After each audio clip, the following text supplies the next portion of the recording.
राधाष्टमी उत्सव, राधा जन्माष्टमी उत्सव मनाएंगे। बंधुओं, शास्त्रों में बड़ी महिमा है किशोरी जी के। पद्म पुराण में तो इतनी सुंदर व्याख्या है किशोरी जी के जन्मोत्सव की। 1000 एकादशी मल्टीप्लाई इनटू 100 कर दो, जितना आएगा इतना फल मिलता है एक राधाष्टमी का व्रत करने से। अब कई लोगों के मन में भाव रहता है कि मेरे मन में भी ऐसा ही भाव रहता है कि भैया उत्सव है ठाकुर जी को जन्माष्टमी को, उत्सव है राधाष्टमी को, तो फिर काहे को हम लोग भूखे प्यासे रहें, बढ़िया माल छाने।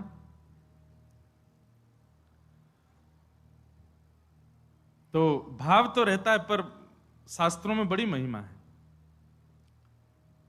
व्रत करने का नियम मूलतः इस भाव से होता है कि भाई जब हम अन्न का सेवन नहीं करते हैं तो अन्न सेवन ना करने से आलस्य जाता है। अन्न सेवन ना करने से मस्तिष्क में, मन में नकारात्मक ऊर्जाएं नष्ट हो जाती हैं। फलाहार रहते हैं तो निश्चित ही है ऊर्जावंत होते हैं, तो ऊर्जावंत होंगे तो और बढ़िया उत्सव मनाएंगे। लेकिन बिल्कुल ही आहार ग्रहण नहीं करोगे तब तो फिर मतलब व्रत इसलिए करना है कि उत्सव में आपसे आपकी ऊर्जा पूरी लगे, आलस्य ना आवे, नकारात्मक भाव ना आवे, मन में कोई दुर्भाव ना आवे, इसलिए अन्न का त्याग किया जाता है। बाकी तो उत्सव में तो खूब पाओ धुआंधार, लेकिन व्रत करने से आपके उत्सव में बेहोशी आ रही है महाराज और बिना भोजन किए कुछ तो फिर उत्सव को भंग करने वाली बात हो जाएगी। उत्सव को भंग नहीं, उत्सव को सुंदर बनाने के लिए व्रत करना है।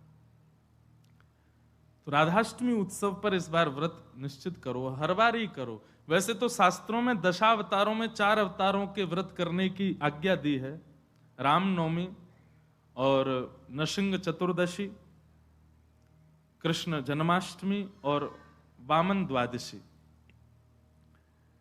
लेकिन जब हम रामकृष्ण उपासक हैं तो हमारे भाव में रामकृष्ण दो एक हैं, ये दोनों भी एक हैं और फिर इनकी आह्लादनी शक्तियां भी एक हैं। राधा कृष्ण स्वरूपाम वै कृष्ण राधा स्वरूपिणौ कलात्मानम निकुंजस्थम गुरु रूपम सदा भजे। जब किशोरी जी ब्रजमंडल में ठीक ठाकुर जी का ही स्वरूप हैं तो फिर उनके लिए भी ये व्रत की क्रिया करनी है। पद्म पुराण में ब्रह्मा जी ने इसका बहुत सुंदर वर्णन किया है कि भैया व्रत निश्चित करना चाहिए, इतना फल मिलता है, इतना फल मिलता है। लेकिन जब भी फल कोई फल बताता है ना कि महाराज जी ये करने से ये फल मिलता है, ये करने से ये फल, मन में एक ही बात आती है, अगर ये करने से ये फल मिलता है, अगर हम इसके बदले फल की कामना ना करके ठाकुर जी की कामना करें तो हमको व्रत इसलिए करना है हमको श्री जी मिले, हमको व्रत इसलिए करना हमको ठाकुर जी मिले। अक्षय तृतीया के दिन लोग दुनिया भर का दान करते हैं, चावलों का दान कर रहे हैं, अन्न का दान कर रहे हैं, स्वर्ण दान कर रहे हैं, चांदी दान कर रहे हैं, जे दान कर रहे हैं, वो दान कर रहे हैं। हमारे मन में भाव आता है कि भैया वादना नाम को दान करो, जो राह में मिल जाए वही से कहो जय श्री कृष्ण, जो राह में मिल जाए वही से कहो राधे राधे, नाम दान करते चलो। बोले क्यों? बोले अक्षय तृतीया को कछु दान करो तो अक्षय है जाए, तो हम नाम दान करें, हम ठाकुर जी को भजन दान करें, अरे भक्ति दान करें, अपनी भक्ति अक्षय हो जाए, नाम अक्षय हो जाए, प्रेम अक्षय हो जाए, ऐसी अक्षय तृतीया मनाओ। तो कभी भी आपको किसी व्रत या किसी नियम के पीछे फल बताया जा रहा हो, सुन लिया करो, अच्छा इससे ये फल मिलता है, उस फल को गौड़ करके उस फल के स्थान पर किशोरी जी को विराजमान कर दो। हे किशोरी जी, हम राधाष्टमी को व्रत या मारे करेंगे कि हमको आपकी प्रेम लक्षणा भक्ति प्राप्त हो, आपको प्रेम प्राप्त हो, इसलिए हमको व्रत करना है। तो राधाष्टमी उत्सव इस बार भागवत कृपा निकुंज में गिरधर लाल जी का मनाया जाएगा। सुबह 9 बजे से क्रम रहेगा, 8 बजे द्वार खुल जाएंगे, आके बैठ जाना। 9 बजे फिर अभिषेक होगा, टीवी हम लगवा देंगे 2-4 ताकि लाल जी दिखें आप सबको, और फिर उसके बाद बधाई गायन उत्सव आदि चलेगा। 10-11 बजे तक का क्रम रहेगा, ज्यादा लंबा नहीं, छोटा ही क्रम रहेगा। और क्योंकि व्रत रहेगा तो केवल पंचामृत मिलेगा पीवे को, खावे को कछु ना देंगे हम। प्रसाद भी रहेगा, सब लोगों को थोड़ा थोड़ा प्रसाद बाहर ही मिल जाएगा। फिर उसके बाद राधा वल्लभ जी जाइयो, वहां पे ऊधम मचाइयो, बिहारी जी जाइए और सुनिए, राधाष्टमी को हमारे ब्रजमंडल के रसिक शिरोमणि स्वामी श्री हरदास जी का जन्मोत्सव है।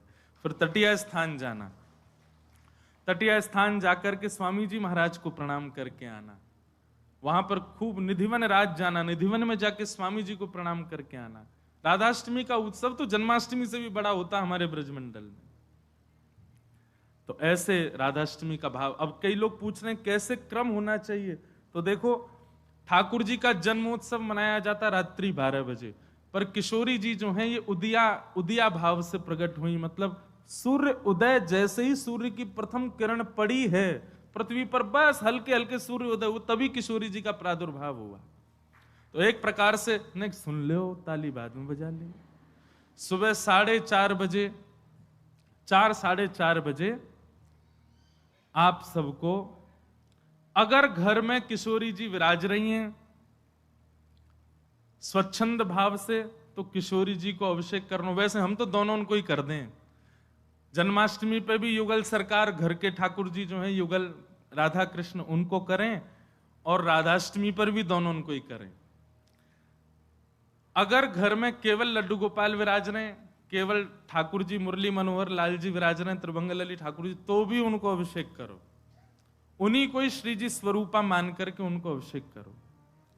वैसे तो नियम ऐसा है कि जन्माष्टमी और राधाष्टमी को रात्रि भर जागरण करो, रात भर उत्सव करो, रात भर नाचो गाओ आनंद करो, किशोरी जी को प्रादुर्भाव होगा।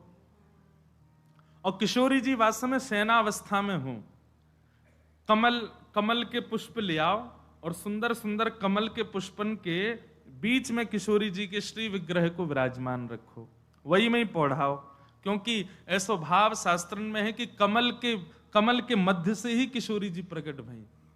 तो कमल मध्य में किशोरी जी को विराजमान करो, घर पे ठाकुर जी हैं तो ठाकुर जी को विराजमान रखो। और प्रातः काल 4 बजे है तो महाराज शंखनाद करो, बधाई गायन करो, सुंदर घंटे घड़ियाल नगाड़े आदि बजाओ, वाक्य बाद में दीप प्रज्वलन करके किशोरी जी को प्रादुर्भाव करो। फिर वाक्य बाद पंचामृत अभिषेक करो, पंचामृत अभिषेक करवे के बाद में सुंदर किशोरी जी को श्रृंगार करो, श्रृंगार करवे के बाद भोग धराओ, भोग धरा करके फिर किशोरी जी की आरती करो। आरती करने के पश्चात फिर खूब नाचो, इतने नाचो इतने हम तो अभी जयपुर में एक बात कह के आए, उत्सव तब तक मत मानो कि नाचते नाचते उत्सव करते करते डॉक्टर के पास नहीं जाना पड़ जाए। अगर आपको दवाई नहीं लेनी पड़ी तो समझो उत्सव मनाया ही नहीं आपने। शादी ब्याह होता है घर में, तो लड़की का जो भाई होता है या लड़की के पिताजी, लड़की के मामा, लड़की पक्ष के, लड़का वाले तो ऊधम करें, लड़की वाले इनकी कमर कसे, उनके जेब में 2-4 दवाई पड़ी रहती है, सिर दर्द की, पेट दर्द की। क्यों, हमारी तो बड़ी 3 बहनें, तो उनको पता है वो एक दवाई रखी रहेगी, क्यों सिर दर्द हो रहा है, सो नहीं पा रहे हैं।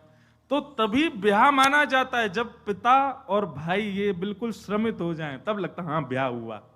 श्रमित ही नहीं हुए तो क्या बात का ब्याह। ऐसे ही उत्सव में महाराज एक आनंद की बात करें, ये नहीं जबरदस्ती कि महाराज दवाई लेनी ही पड़ जाए। जब तक इतने श्रमित नहीं हो जाओ, इतने नहीं थक जाओ कि महाराज अब कुछ नहीं हो सकता हमसे, पस्त नहीं हो जाओ, तब तक नाचते ही रहो किशोरी जी के आगे, ठाकुर जी के आगे। खूब बढ़िया उत्सव करियो, खूब नाचियो, और फिर व्रत रखो पूरे दिन। किशोरी जी को खूब बढ़िया व्यंजन पवाओ, और पवा करके वो कोई को वितरण करो, कोई अपने काजे थोड़ा रख लो, दूसरे दिन जब नौमी लगे सो वाकू पाओ प्रसाद रूप में, पर वादन व्रत रखो। और भैया नहीं रुको जाए तो पालियो, चकाचक पाओ, बोला हमारी श्री जी को उत्सव है हम तो पाएंगे तो पाओ, कोई दोष भी नहीं। व्रत ना करने से पाप नहीं लगता है, पर व्रत करने से पुण्य बहुत होता है हमको, लेकिन पुण्य की नहीं, हमको किशोरी जी की कामना है। तो इस प्रकार, और फिर एक नियम सुनो, या तो संभावना बने तो सहस्त्र कमल, 1000 कमल, और 1000 कमल की भावना नहीं बने तो 1000 कोई भी पुष्प, लेकिन सुगंधित होने चाहिए, बिना सुगंध वाले नहीं। मोगरा के हो जाएं, हार श्रृंगार के हो जाएं, गुलाब के हो जाएं, और यदि व्यवस्था बन जाए तो कमल 1000 हो जाएं, किशोरी जी के अभिषेक के बाद, आरती करने के बाद, सब आरती आदि पूजन किशोरी जी को भोग लगाने के बाद, फिर उसके बाद 1000 कमल से श्री चरणों की अर्चना करो। अब अर्चना में तो कई लोग ऐसा भाव रखेंगे कि राधा सहस्त्र नाम गाओ, राधा सहस्त्र नाम से 1000 कमल चढ़ाओ, पर हमारी भावना ऐसी, गोपाल सहस्त्र नाम से चढ़ाओ। गोपाल जी के नाम से एक एक कमल ठाकुर जी, क्योंकि भैया धन धन राधिका के चरण। किशोरी जी का अभिषेक करने के बाद, भोग लगाने के बाद, आरती करने के बाद सहस्त्र कमलों से गोपाल सहस्त्र नाम पाठ करके किशोरी जी को चढ़ाओ। और वैसे तो देखो भाव बहुत सारे हैं, पर मेरा भाव तो यह है कि ठाकुर जी के नाम से किशोरी जी के श्री चरणन में पुष्प अर्पित करो। पर यदि राधा सहस्त्र नाम से भी करोगे तो कोई दोष नहीं, बल्कि किशोरी जी तो सब सखियों से कहती रहती हैं, बोले कि हमारे बीच में रहो तो राधा राधा नाम उच्चारण करते रहा करो। तो ललिता जी ने एक बार पूछी, बोले हे श्यामाजू, आपके निकुंज में बैठ करके राधा राधा क्यों बोले? आपको इतनो प्रिय अपनो ही नाम? बोले मोह को प्रिय ना है, तो बोले मेरे चित्त में श्याम सुंदर बैठे, उनको प्रिय है।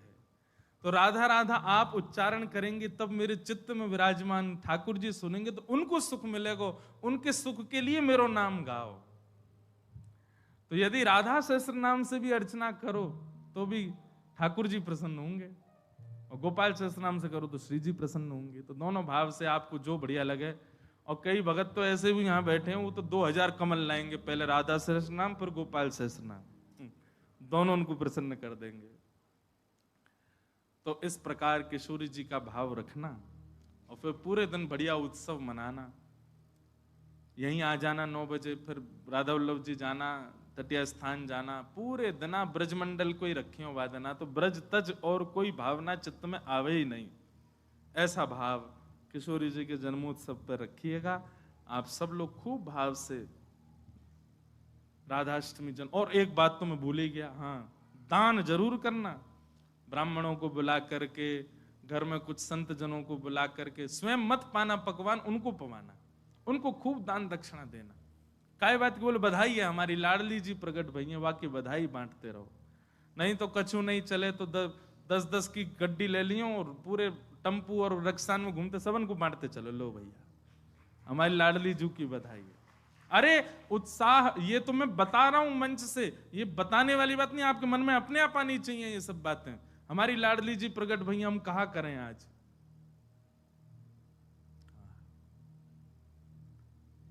सब मत हैं हमारे शास्त्रों में कि भैया ठाकुर जी से 1 वर्ष बड़ी हैं लाडली जी। कई भाव ऐसे बताए जाएं कि 1 साल बड़ी हैं, और कई भाव ऐसे बताए जाएं 15 दिन छोटी हैं। पर अधिकतर ब्रजवासी 15 दिन छोटी वारो भाव ही माने। लाडली जी ने छोटी हैं लाडली ठाकुर जी से, क्योंकि हमने जब राधा रसामृत कथा करी नागपुर में, 2 बार कर चुके, वह कथा को तो सुख ही अलग है। कभी कभी मैं भी सुनता हूं, इतना आनंद मिलता है, सुख मिलता है किशोरी जी के चरित्र में। तो वहां एक प्रसंग सुनाया था मैंने कि जब किशोरी जी को प्रादुर्भाव भयो तो नंदरानी यशोदा भी आई हैं लाल जी को लेकर के। तो उससे ये बात प्रमाणित होती है कि ठाकुर जी को जन्म पहले भयो है, 15 दिन बाद किशोरी जी भई हैं। पर कई लोग अपनी कई भावनाओं को सिद्ध करने के लिए जबरदस्ती फिर इसी बात पे अड़े रहते, नहीं 1 साल बड़ी हैं लाडली जी, 1 साल बड़ी हैं किशोरी जी। कईयों को ब्याह करने होते हैं ना बड़ी से, तो कह देते राधा रानी भी तो बड़ी थी। देखो आप अपने निज कार्य में कुछ भी करो, पर जबरदस्ती लाडली जी ठाकुर जी को मत लाए कर।